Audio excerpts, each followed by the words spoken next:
What would you do if a mysterious fungus invaded your body and started eating you from the inside out? Sounds like something out of a horror film, but that's actually exactly what happens to a certain type of baby moth. This fungus eats its way through the helpless moth and then sprouts out of their heads like a spring daisy. But this rare hybrid fungus called caterpillar fungus isn't just totally fascinating, it's also expensive, sometimes selling for more than 3 times its weight in gold.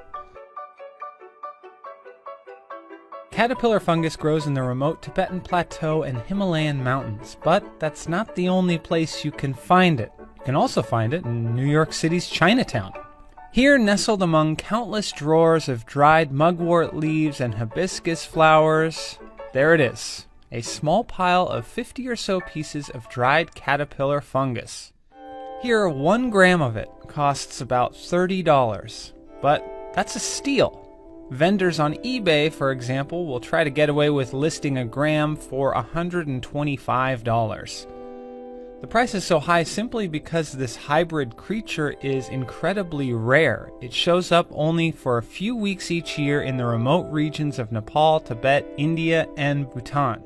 And even there, the fungus can still be tricky for collectors to find, hidden amongst a sea of grass. For centuries, it's been a staple of traditional Tibetan and Chinese medicine. For instance, a family might add some of it to chicken soup to make you feel better.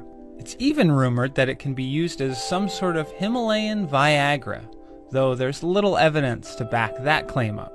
People also buy the fungus as a gift, or use it for bribes, or as a status symbol.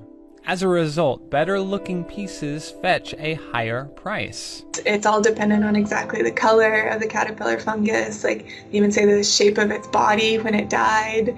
All these things that don't necessarily have anything to do with medicinal value make all the difference for the economic value. In 2017, for example, high-quality pieces sold for as much as $140,000 per kilo, or about $63,000 per pound. Now, caterpillar fungus has always been pricey, but experts say its value really skyrocketed in the 1990s and 2000s because of a growing Chinese economy. The resulting increase in disposable income ultimately helped drive a massive boom in harvest. In the Tibetan Autonomous Region, for example, collectors reportedly hauled out more than 3 times as much caterpillar fungus in the early 2000s than they did in the 80s. And now, many families depend on the cash it brings in. In fact, experts say that up to 80% of household income in the Tibetan Plateau and Himalayas can come from selling caterpillar fungus. Just one district in Nepal reported collecting $4.7 million worth of caterpillar fungus in 2016. That is 12% more than the district's annual budget. But those profits are at risk. Surveys indicate that the annual harvests have recently declined. The collectors themselves mostly attributed this to overharvesting, acknowledging that their own collection pressure was driving these declines. And climate change is also causing problems. The fungus is more abundant in areas with cold, long winters, which are increasingly hard to come by.